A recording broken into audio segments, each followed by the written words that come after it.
శ్రీ మాణిక్య గురు pyramid spiritual society ఆధ్వర్యంలో కాకినాడ జిల్లా పెద్దాపురంలోని శ్రీ మాణిక్య గురు pyramid ధ్యాన మందిరంలో ధ్యానం ఆత్మజ్ఞాన అవగాహన కార్యక్రమం ఘనంగా జరిగింది. ఈ కార్యక్రమంలో జ్ఞానదాతగా సీనియర్ పిరమిడ్ మాస్టర్ బ్రహ్మం విచ్చేసి ఆత్మజ్ఞాన సందేశం ఇచ్చారు. ఈ సందర్భంగా భగవద్గీత గురించి చక్కగా వివరించారు. ప్రాపంచిక విషయాలు, కోరికలను తగ్గించుకోవాలని సూచించారు. ధ్యాన సాధనతో మంచి శక్తి వస్తుందని తెలియజేశారు. అలాగే భగవద్గీత గురించి చక్కగా వివరించి ఆత్మజ్ఞానాన్ని అందించారు. అనంతరం అందరి చేత సామూహిక ధ్యానం చేయించారు. ఆ తర్వాత అందరికీ అన్నప్రసాదం అందించారు నిర్వాహకులు.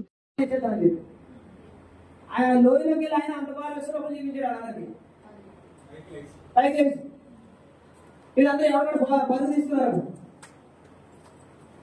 ఆయన సామాన్య అనుకున్నారు, వీళ్ళు ఎవరైనా ఎదురు చేయొచ్చు, నాకు బలం ఉంది అనుకున్నారు.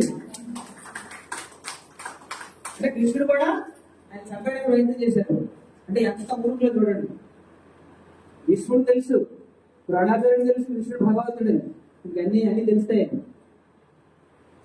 కానీ ధృతరాష్ట్రుడు కూడా తెలుసు. కానీ ఎక్కడైతే పుత్రుల మీద వ్యామోహం ఉంటుందో అక్కడ, ఎక్కడైతే వ్యామోహం ఉందో అక్కడే దుఃఖం ఉంది.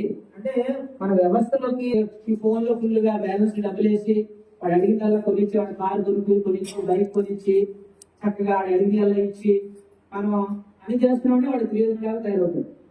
బాగా గుర్తుపెట్టుకుని పిల్లలకి ఎప్పుడు కూడా ఇంటి మీరిన ప్రేమ మనం వాడి గానం చేయకూడదు. వనపర్తి పట్టణంలో